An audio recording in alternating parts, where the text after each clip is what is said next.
Então, a nossa aula de hoje, ela vai começar com o capítulo 8 do livro de Daniel.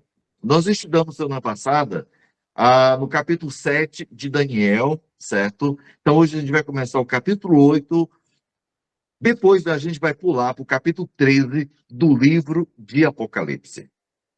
Fazendo uma retrospectiva para onde nós vamos, estudar o capítulo 8 é o fundo, certo, histórico, aonde nós queremos chegar, que é exatamente no capítulo 13, para mostrar a ação do anticristo na grande tribulação, especialmente na segunda parte da grande tribulação, que são os 3 anos e meio finais da 70ª semana de Daniel. Então, tudo que a gente vai estudar hoje à noite, com base no capítulo 8, capítulo 7, o capítulo 8 de Daniel, é o fundo histórico, é a preparação para nós entendermos o anticristo, o pequeno chifre que a Bíblia fala nesses dois capítulos, capítulo 7 e o capítulo 8 de Daniel. Mas para que a gente possa entender hoje à noite, a gente precisa ler o capítulo 8. Talvez eu possa dizer, irmãos, que a parte mais difícil de escatologia seja agora. Tudo que a gente estudou agora, até agora, são coisas não tão difíceis de entender.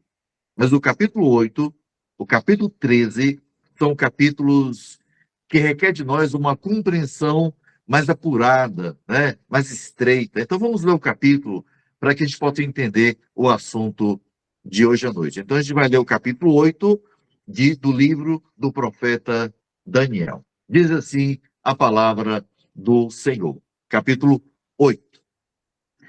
A visão sobre um carneiro e um bode.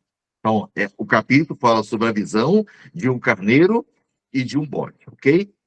No ano terceiro do reinado do rei Belsazar, eu, Daniel, tive uma visão, depois daquela que eu tivera a princípio. Quando a visão me veio, pareceu-me estar eu na cidadela de Suzã, que é província de Elão, que fica na Babilônia, né? E vi que estava junto ao rio Ulai. Então levantei os olhos e vi, e eis que diante do rio estava um carneiro, o qual tinha 2 chifres. E os 2 chifres eram altos, mas um mais alto do que o outro. E o mais alto subiu por último. Vi que o carneiro dava marradas para o ocidente, para o norte e para o sul. E nenhum dos animais lhe podia resistir. E havia quem pudesse livrar-se do seu poder. Ele, porém, fazia segundo a sua vontade, e assim se engrandecia. Estando eu observando, eis que um bode vinha do ocidente sobre toda a terra, mas sem tocar no chão. Este bode tinha um chifre notável entre os olhos. Dirigiu-se ao carneiro, que tinha os 2 chifres, o qual eu tinha visto diante do rio, e correu contra ele com todo o seu furioso poder. Viu chegar perto do carneiro, e enfurecido contra ele, o feriu e lhe quebrou os 2 chifres, pois não havia força no carneiro para lhe resistir. E o bode o lançou por terra e o pisou aos pés, e não houve quem pudesse livrar o carneiro do poder dele. Versículo 8. O bode se engrandeceu sobremaneira, e na sua força quebrou-se-lhe o grande chifre, e em seu lugar saíram, preste bem atenção, 4 chifres notáveis para os 4 ventos do céu. De um dos chifres saiu um chifre pequeno e se tornou muito forte para o sul, para o oriente e para a terra gloriosa. Cresceu até atingir o exército dos céus. Alguns do exército e das estrelas lançou por terra e os pisou. Sim, engrandeceu-se até o príncipe do exército. Ele tirou o sacrifício diário e o lugar do seu santuário foi deitado abaixo. O exército lhe foi entregue com o sacrifício diário por causa das transgressões, e deitou por terra a verdade, e o que fez prosperou. Depois ouvi um santo que falava, e disse outro santo, aquele que falava: até quando durará a visão do sacrifício diário e da transgressão assoladora? Visão na qual é entregue o santuário e o exército, a fim de serem pisados. Ele me disse: até 2.300 tardes e manhãs, e o santuário será purificado. Havendo eu, Daniel, tido a visão, procurei entendê-la. E eis que se me apresentou diante uma com uma aparência de homem. E ouvi uma voz de homem de entre as margens do Ulai, a qual gritou e disse: Gabriel, dá a entender a este a visão. Versículo 17. Veio, pois, para perto de onde eu estava. Ao chegar ele, fiquei amedrontado e prostrei-me com o rosto em terra. Mas ele me disse: entende, filho do homem, pois esta visão se refere ao tempo do fim. Falava ele comigo, quando caí sem sentidos, rosto em terra. Ele, porém, me tocou, me pôs em pé, no lugar onde eu me achava, e disse: eis que te farei saber o que há de acontecer no último tempo da ira, porque esta visão se refere ao tempo determinado do fim.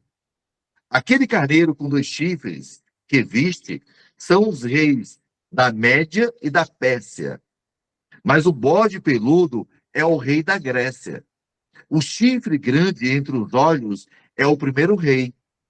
O ter sido quebrado, levantando-se 4 em lugar dele, significa que 4 reinos se levantarão deste povo, mas não com força igual a que ele tinha.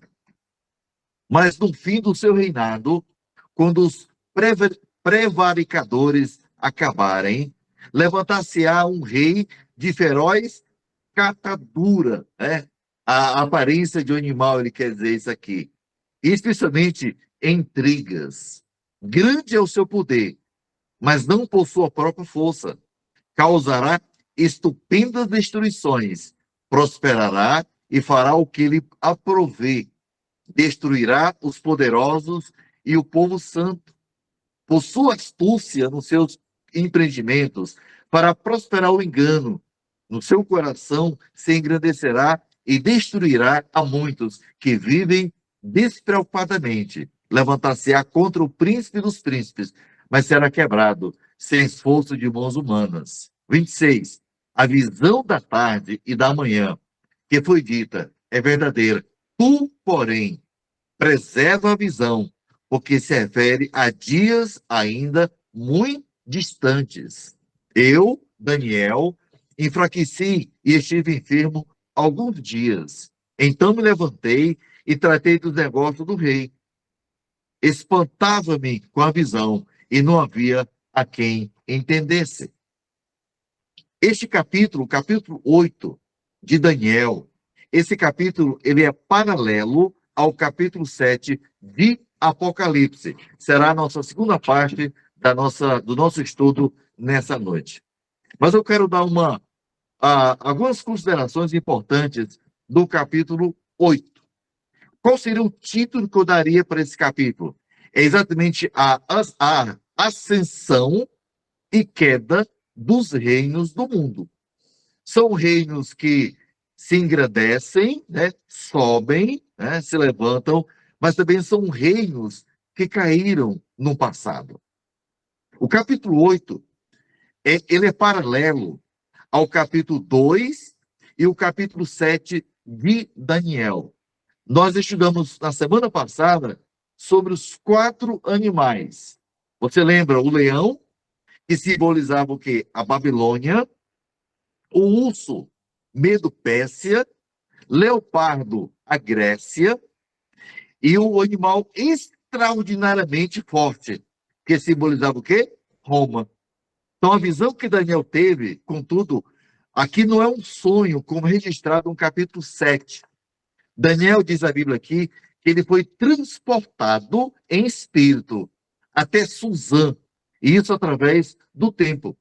Deus transportou Daniel a Suzã, né? Ou a Babilônia. Hoje, nos dias de hoje, geograficamente, é o sudoeste do Irão, não do Irã, do Irão, certo?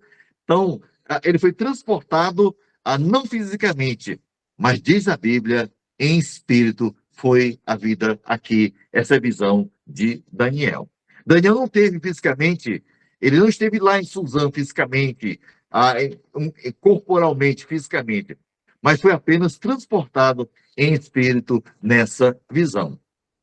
Diz no versículo 17 algo bem interessante, que a visão se refere o quê? Ao tempo do fim. E no versículo 26 diz que em dias ainda muito distantes. Então, chama a atenção. É uma visão, é um capítulo profético. Mesmo se tratando de personagens passados que viveram na história, mas é apenas o pano de fundo se referindo ao anticristo. Olha o versículo 17. Veio, pois, para perto de onde eu estava, ao chegar a ele. Fiquei amedrontado e prostrei-me com o rosto em terra. Mas ele me disse, entende, filho do homem, agora, pois essa visão se refere ao tempo do fim. Esse tempo do fim ainda não chegou. Esse tempo do fim faz referência à grande tribulação. E o personagem profético é o pequeno chifre, é o anticristo que vai se levantar contra a nação na grande tribulação. Mas o versículo 26 diz, olha, a última parte, porque se refere a dias ainda muito, muito distantes. Então, a profecia não é a profecia do passado, que já aconteceu. Não é uma profecia que está acontecendo hoje. É uma profecia que ainda vai acontecer no futuro. A gente sabe, a gente tem consciência, nós temos base teológica, escriturística, que nós não estaremos nesse período. Essa profecia não faz referência à igreja, o povo de Deus, a época da igreja, a nossa época. Nesse período, eu repito, e vou enfatizar bem, nós estaremos nos céus, gozando, né, do casamento do noivo com a noiva. Então, essa visão aqui de Daniel, a visão profética, é recebida no período da Grande Babilônia e aponta para o surgimento e queda de dois grandes impérios, o Medo-Persa e grego. Então, o texto fala muito bem a queda desses dois grandes impérios, o Medo-Persa e grego. A visão fala do surgimento de um rei. E esse rei aqui, certo? Ele é o protótipo do anticristo escatológico. É exatamente o pequeno chifre, é um protótipo do anticristo que vai se levantar na grande tribulação. O pequeno chifre do capítulo 8 emerge dos quatro reis oriundos da queda do grande rei grego, Alexandre Magno, né? Este pequeno chifre é o maior protótipo do anticristo escatológico. A gente vai ver que vai falar aqui do Alexandre o grande general grego, e desse general vão surgir quatro generais. O texto fala bem claro sobre isso, ok? A gente vai tratar disso aqui até nós chegarmos ao pequeno chifre. Daniel ficou, diz a Bíblia, extremamente amedrontado. E ele ficou prostrado diante da visão de Gabriel, né? E o agente de Deus, que ele revelou a interpretação da visão. Ele caiu sem sentido, rosto em terra, quando Gabriel falou com ele aqui. Daniel diz a Bíblia que ficou extremamente fraco e enfermo diante dos fatos futuros que haveriam de vir. Isso foi como algo muito pesado, né? Ele ficou doente, ele ficou fraco diante dessa visão que iria acontecer no futuro. Daniel, aqui no capítulo 8, apresenta esse mesmo rei no futuro, onde usa o termo pequeno chifre, mas falando de uma pessoa da história antiga. É isso que a gente vai tratar aqui no capítulo 8 de Daniel. Este trecho também é significativo em relação ao anticristo. Porque o versículo 3, olha bem, no capítulo 8, os versículos 3, 4 e 20, falam dos dois impérios, que é o Medo-Pérsia, e o versículo 5 a 7 fala da Grécia. Ela fala aqui do carneiro e dos dois chifres, certo? Então, diz assim, então levantei os olhos e vi, e eis que diante do rio estava um carneiro, o qual tinha o quê? Dois chifres. E os dois chifres eram altos, mas um mais alto do que o outro. E o mais alto subiu por último. E vi que o carneiro dava marradas para o ocidente e para o norte e para o sul. E nenhum dos animais lhe podia resistir. Nem havia quem pudesse livrar do seu poder. Ele, porém, fazia segundo a sua vontade, e assim se engrandecia. Diz Daniel capítulo 8. E o versículo 20 diz: aquele carneiro com dois chifres que viste são os reis da Média e da Pérsia. Então, essa passagem relata a segunda visão de Daniel. A primeira visão visão de Daniel, foi no capítulo 7. Agora, no capítulo 8. Novamente, animais são vistos. Mas dessa vez, somente dois. Olha o versículo 3. Um carneiro de dois chifres. E o versículo 5. Um bode e um chifre. Apenas dois animais são vistos no capítulo 8 de Daniel. O carneiro, no versículo 20, representa o quê? A Medo-Pérsia, que corresponde o quê? Ao urso da primeira visão de Daniel. Então, no capítulo 7, versículo 5, representa o urso, a gente viu isso na aula passada, né? Do capítulo 7, versículo 5. É visto fazendo o quê? Uma conquista abrangente de inimigos. Olha o versículo 4. Para o ocidente, para o norte e para o sul, quase sem resistência. Isso é o quê? É conquista.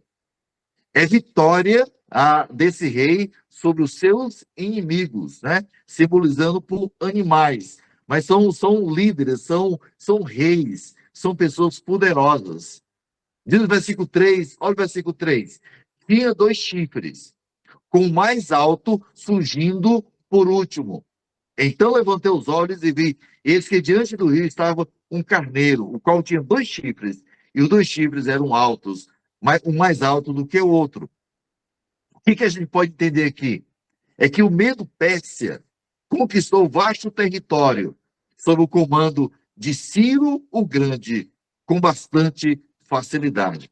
Mostra a rapidez que esses reis do passado conquistaram territórios, venceram inimigos. É o sentido aqui da rapidez, né, desse grande rei, o rei do Medo-Pérsia, conquistou exércitos inimigos.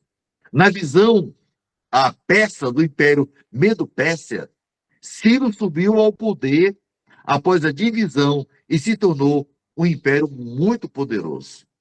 No versículo 21, ele fala do bode. O bode aqui representa a Grécia. Olha o versículo 6. E a Grécia aqui corresponde ao leopardo da primeira visão. Na primeira visão de Daniel, no capítulo 7, representa o leopardo. Aqui é pelo bode. E representa o quê? A Grécia. Diz aqui que é visto vindo com grande velocidade do ocidente para destruir o carneiro. Versículo 5 a 7 fala sobre isso. Diz assim, estando eu observando, eis que um bode vinha do ocidente, sobre toda a terra, mas sem tocar no chão. Este bode tinha um chifre notável entre os olhos. Dirigiu-se ao carneiro que tinha dois chifres, o qual eu tinha visto diante do rio, e correu contra ele com todo o seu furioso poder. Diz o versículo 21 que tinha um chifre notável entre os olhos, simbolizando o quê? O primeiro rei. Olha aí, mas o bode peludo é o rei da Grécia. O chifre grande entre os olhos é o primeiro rei. Então, a Grécia veio contra o Medo-Pérsia, né? O Império Grego veio lutar contra o Medo-Pérsia do oeste com grande velocidade. Também foi liderado pelo primeiro rei do Império. Aqui, esse grande general grego, chamado, como é que ele é chamado? Alexandre o Grande. Diz a Bíblia que esse homem era um homem de grande potência, capacidade de vencer os seus inimigos. Então, o Medo-Persa, o rei do Medo-Persa, foi vencido pelo grande general grego chamado Alexandre o Grande. Então, forças menores de Alexandre derrotaram os exércitos da Pérsia em grandes batalhas. Eu mencionei apenas aqui duas, mas existem outras batalhas. Mas apenas duas batalhas mais famosas que o exército, seus generais venceram, o general de Alexandre o Grande, o grego, venceram. Primeira batalha que a gente registrou é em Grândico, na Ásia Menor, ocidental. Isso foi no ano 334 a.C. E em Issó, na Ásia Menor, oriental, no ano 333 a.C. Então, duas grandes vitórias de Alexandre o Grande com seu exército e os seus generais. O versículo 8 fala, conforme aqui, que o bode triunfou. Olha, quebrou-se-lhe o grande chifre. O que significa isso? Que o grande chifre, que aqui simbolizado por Alexandre o Grande, foi quebrado. Por que esse chifre, versículo 8, foi quebrado? Olha o 8. Quebrou-se-lhe o grande chifre. Chifre de quem? Alexandre o Grande. É simbolizando o quê? Que ele morreu na cidade de Babilônia, bem jovem. Diz a história que Alexandre morreu com 33 anos. Ele conquistou, né, até a Índia. Olha o versículo 8. O bode se engrandeceu sobremaneira. Como é que se engrandeceu? Vitórias e mais vitórias, né? Lembra bem do que estou falando. E na sua força quebrou-se no grande chifre. E em seu lugar, olha bem, saíram 4 chifres notáveis para os 4 ventos do céu. Então, o Alexandre, né? Não Alexandre de Moraes, por favor, não é isso que estou me falando aqui. Alexandre, o grande general grego, ele bateu as botas, ele morreu. E diz que, no versículo 8, diz também que 4 chifres notáveis cresceram em seu lugar. O que Daniel quer dizer com isso, né? Que 4 reis, né, 4 generais surgiram do reinado de Alexandre o Grande. Isso simboliza a divisão em 4 partes das terras de Alexandre o Grande sob o controle de 4 dos seus generais. Então, Alexandre, conhecido como o Grande, né, ele faleceu. E das suas terras surgiram 4 grandes generais, desse grande exército grego. É de uma dessas divisões, saíram 4 generais, é de uma dessas divisões que o pequeno chifre surgiu. Olha o versículo 9, do capítulo 8 de Daniel. Diz assim o versículo 9. De um dos chifres, né, desses 4 generais, simbolizando aqui por chifres, né, de um dos chifres saiu um chifre pequeno e se tornou muito forte para o sul, para o oriente e para a terra gloriosa. Então, desse pequeno chifre, esse pequeno chifre, que é um dos generais de Alexandre o Grande, tem por nome, lembra desse nome, Antíoco Epifânio.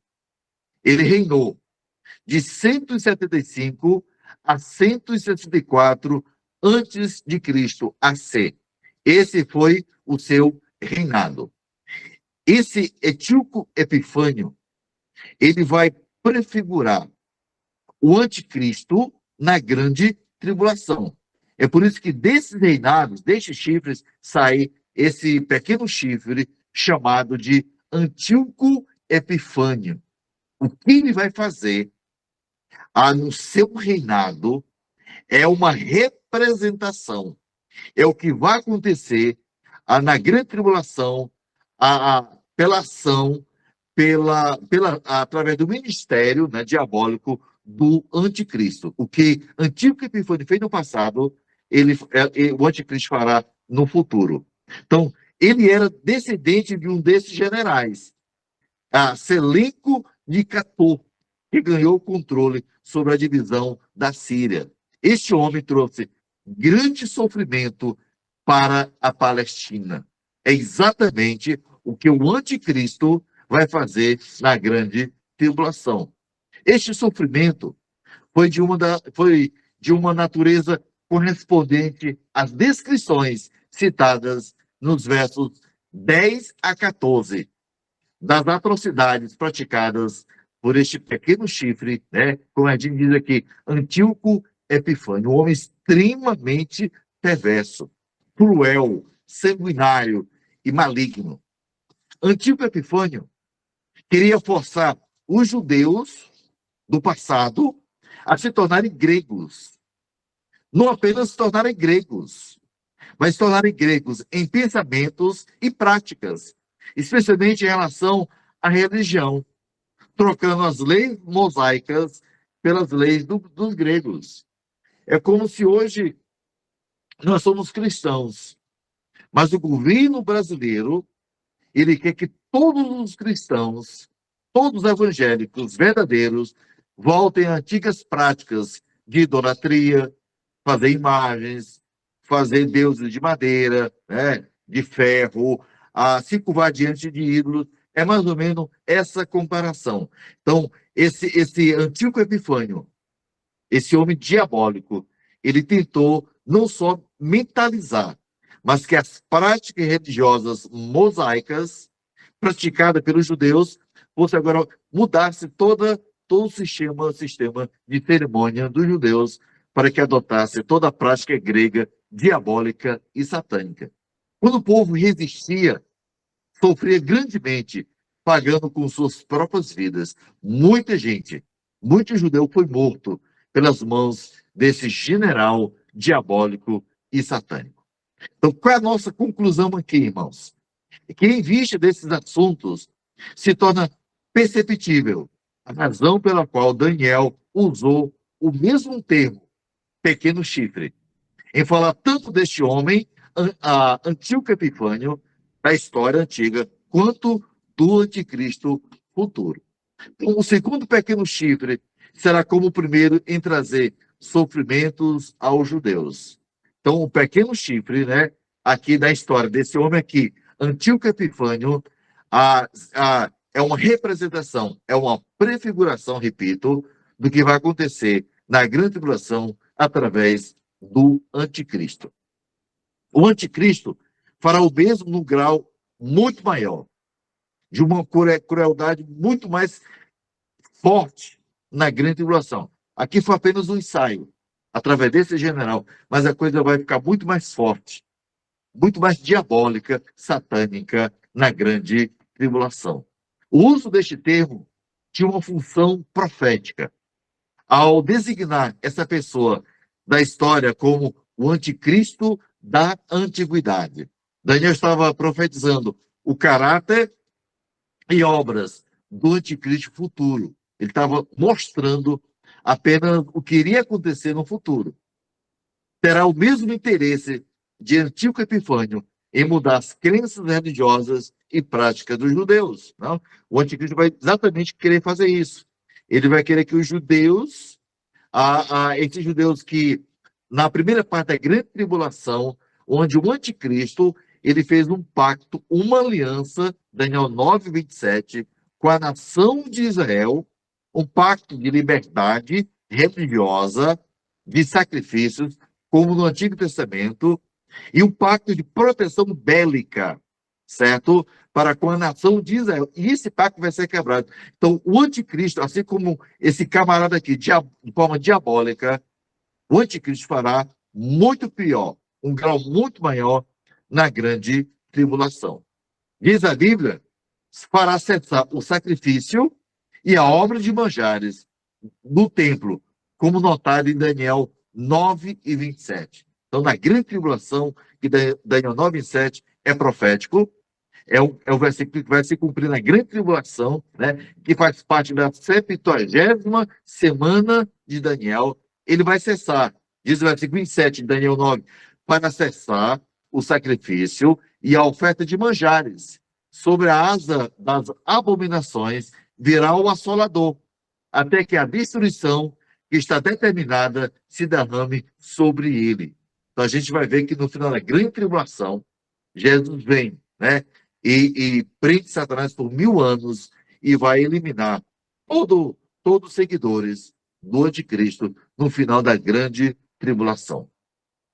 Então vamos agora, só para a gente ter uma noção da história um pouco, certo? Porque o que a gente conclui que essa profecia ela não se cumpriu sobre o anticristo, o pequeno chifre. É uma profecia que ainda vai se cumprir e vai se cumprir na grande tribulação. Então vamos agora para o capítulo 13 de Apocalipse. Então no livro de Apocalipse, o termo usado é anticristo, que é besta. A gente vai ver aqui sobre a besta. Uma designação descrevendo-o como furioso e hostil para com Deus e a sua vontade.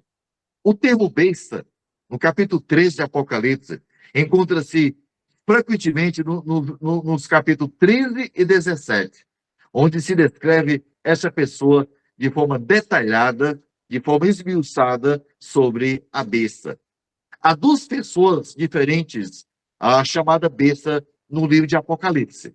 Então a gente precisa entender o capítulo 13, onde diz respeito à besta. No versículo de 1 a 8, a fala se identifica como que o anticristo. Versículo de 1 a 8, né? É importante a gente ler esse texto. Então, no capítulo 13 de Apocalipse, nós falamos um pouco da história, certo? Falamos sobre o pequeno chifre, e agora o capítulo 13, onde é realidade o pequeno chifre profetizado por Daniel no capítulo 8. Então vamos ler o versículo de 1 a 8 de Apocalipse 13. Diz assim: vi emergir do mar uma besta, preste bem atenção, que tinha 10 chifres e 7 cabeças, e sobre os chifres 10 diademas, e sobre as cabeças nome de blasfêmia. A besta que vi era semelhante a leopardo, olha a visão, né, de Daniel 2, com pés como de urso e boca como de leão. E deu-lhe o Daniel, capítulo 7 também, e deu-lhe o dragão, o seu poder, o seu trono e grande autoridade. Então vi uma de suas cabeças como golpeadas de morte, mas essa ferida mortal foi curada.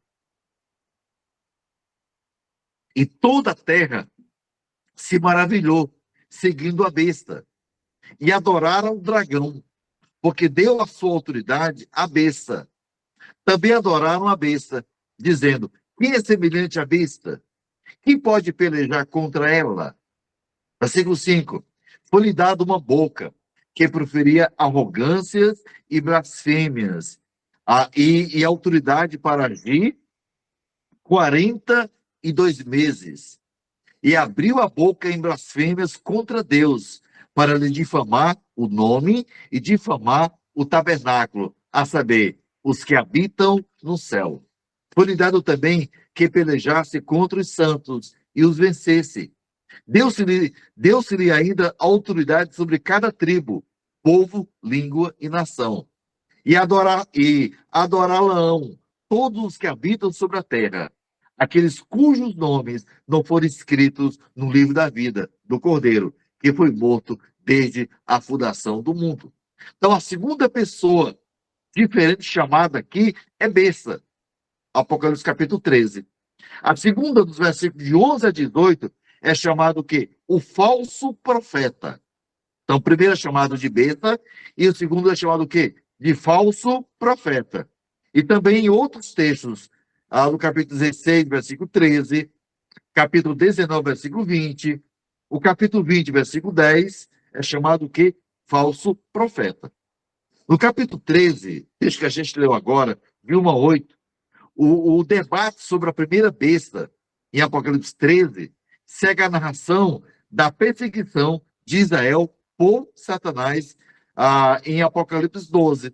Você deve lembrar bem, né? Onde o anticristo, Satanás, estará perseguindo, né, a mulher que faz referência à nação de Israel. Ali não é igreja, ali não é Maria, mas faz referência à nação de Israel que vai fugir, e o anticristo não terá acesso aonde a nação vai se esconder, ok? Neste capítulo, Satanás é simbolizado por quê? Um dragão grande e vermelho, diz no capítulo 12, versículo 3, que persegue Israel, que é simbolizado por uma mulher, versículo 1 no capítulo 12, por 3 anos e meio, né? Diz lá o versículo 1 sobre isso. Agora, no capítulo 13, a pessoa que ele usa para cumprir essa missão se revela na pessoa dessa besta. Quem é a besta aqui? O anticristo, que está perseguindo a nação de Israel. É o mesmo personagem que perseguiu a nação no capítulo 12, o anticristo. Versículo de 1 a 3, do capítulo 13 de Apocalipse, o termo besta se refere ao império inteiro, sobre o qual o anticristo reina. Versículo 1, essa besta é vista a emergir do mar. O mar aqui, não estou me referindo a águas, né? A água mesmo que a gente bebe, né? Água, o mar, né? Mas aqui faz referência do quê? A humanidade, a gente, pessoas. No mesmo versículo 1 do capítulo 13, diz que a besta tem 10 chifres e 7 cabeças. Então, ela tem o quê? 10 chifres e 7 cabeças. Os 10 chifres aqui correspondem ao mesmo animal desconhecido de Daniel 7:7. É a mesmo personagem, indicando que o império à vista é Roma restaurada. A Roma será restaurada, não a Roma política, mas a Roma religiosa, quando 10 reis contemporâneos governarão junto com o anticristo. O versículo 12 mostra que o dragão, Satanás, dá à besta o quê? Olha o versículo 2, seu poder, o seu trono e grande autoridade. É porque o anticristo será um instrumento de Satanás no sentido único para cumprir seu programa. E o versículo 3, a referência sobre uma das cabeças da besta sendo golpeada de morte. É melhor compreendida como falando na morte do Império Romano Antigo, certo? Para a gente ter uma ideia que esse império vai ser restaurado, mas faz referência aqui, sem sombra de dúvida, a grande Babilônia, a grande meretriz do Apocalipse, que é a igreja romana edificada, né? Aliás, restaurada. A Roma, não política, repito, mas religiosa. Diz aqui que a ferida mortal foi curada. Se refere à restauração do Império Romano no futuro. Então, esse império do passado, ele vai ser restaurado, certamente. A gente sabe que no final da grande tribulação, todos esses impérios serão destruídos por Cristo quando ele vem com a igreja de Sião para estabelecer o seu reino milenar. Todos os reinos, naquele período, serão destruídos com um sopro, repito, da boca de Cristo. Eu já falei isso no passado, onde o sangue dos humanos dará nas redas dos cavalos. A igreja romana, seguidora do anticristo, todo mundo será eliminado pelo poder de Cristo, ok? Em Apocalipse capítulo 13, do 4 ao 7, diz assim, e adorarão o dragão, porque deu a sua autoridade à besta. Então, é importante entender algumas coisas aqui desse texto, porque no versículo 4, a besta se personaliza no anticristo, o grande governador deste império restaurado. Quem vai governar, de fato, todos os reinos, inclusive a Roma restaurada, a igreja a restaurada, é exatamente o anticristo. A primeira indicação é que o mundo adorará ambos, Satanás e a besta. A crescente adoração moderna de Satanás, a chocante e ofensiva como é, nos faz perceber que o dia descrito aqui poderia não estar muito longe do futuro. A gente já tem visto isso, de que todas as coisas, elas sucumbem, elas caminham para esses acontecimentos, mas ainda não vai acontecer, porque a igreja ainda está aqui nessa terra. O versículo 5, nós podemos ver que a arrogância deste governante, ele tem uma arrogância extrema, né? Vistas também nos seguintes textos, no capítulo 7, versículo 8, e versículo 25, e o capítulo 11, versículo 36, a gente vê a arrogância do anticristo blasfemando contra Deus, isso no período da grande tribulação. O anticristo governará por 42 meses, isto é, 3 anos e meio, né? Ele tem um tempo de seguir, ele tem um tempo de cumprimento, ele não vai reinar como ele quer. Deus ainda continuará para sempre soberano. Ele tem autoridade e estabelece uma ação do anticristo nesse período de 3 anos e meio finais, né? Ele vai reinar 7 anos, mas os 3 anos finais, 3 anos e meio finais, ele tem o reinado até terminar os 7 anos. Versículos 7 e 8 diz assim: foi-lhe dado também que pelejasse contra os santos e os vencesse. Deu-se-lhe ainda autoridade sobre cada tribo, povo, língua e nação, e adorá-lo todos que habitam sobre a terra, aqueles cujos nomes não foram escritos no livro da vida, do Cordeiro, que foi morto desde a fundação do mundo. Então, nesse texto aqui, o versículo 7 descreve o que aqui? A opressão do anticristo aos santos de Deus. A palavra pelejar-se aqui, usada aqui, se refere, é igual à palavra magoará, com base em Daniel 7 e 25. Ele vai magoar, né, quem? Os santos de Deus. Não há dúvida de que os santos de Deus aqui, gentios e judeus convertidos, salvos, sofrerão sobremaneira nas mãos deste homem. Então, antes da nação fugir para o deserto, a gente entende que haverá um sofrimento, haverá perseguição, tanto da nação salva, convertida, como também dos gentios que se converteram na grande tribulação. Isso é importante lembrar disso. O restante do verso 7 e 8 acrescentam o pensamento de que a autoridade do anticristo se estenderá ao mundo todo. Então, a autoridade não é apenas, a perseguição não é apenas com relação aos gentios convertidos e a nação que é menino dos olhos de Deus, não, mas é sobre o mundo todo daquela época. Diz a Bíblia aqui que obterá poder sobre o quê? Cada tribo, cada povo, cada língua, cada nação, e adorá-lo-ão todos que habitam sobre a terra.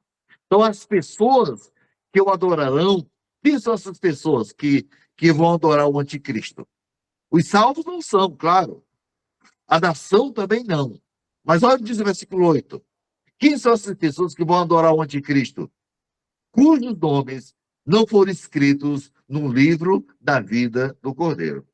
Então, as pessoas que foram salvas, gentios e judeus, esses estão escritos, mas daqueles que não foram, serão os adoradores do anticristo. Em Apocalipse capítulo 13, do 11 ao 18, diz assim: vi ainda outra besta emergir da terra. Então, o texto que nós já lemos, eu só queria fazer um comentário do versículo 11 ao versículo 18, ok? Na última metade de Apocalipse, capítulo 13, versículo 11, descreve a outra pessoa nomeada de besta. Quem é essa outra pessoa que a Bíblia nomeia no versículo 11 de besta? A segunda besta é chamada falso profeta. É importante isso. A segunda besta é chamada, como você vê na tela, o falso profeta. Em outras passagens, o capítulo 16, versículo 13, 19, versículo 20, o capítulo 20, versículo 10, se refere à mesma pessoa, o falso profeta. E dos versos 12 ao 15, ele é descrito como que o ajudante do anticristo, fazendo milagres como prova da autoridade dele, indicando às pessoas o anticristo como aquele que merece a adoração delas. É um tipo de secretário.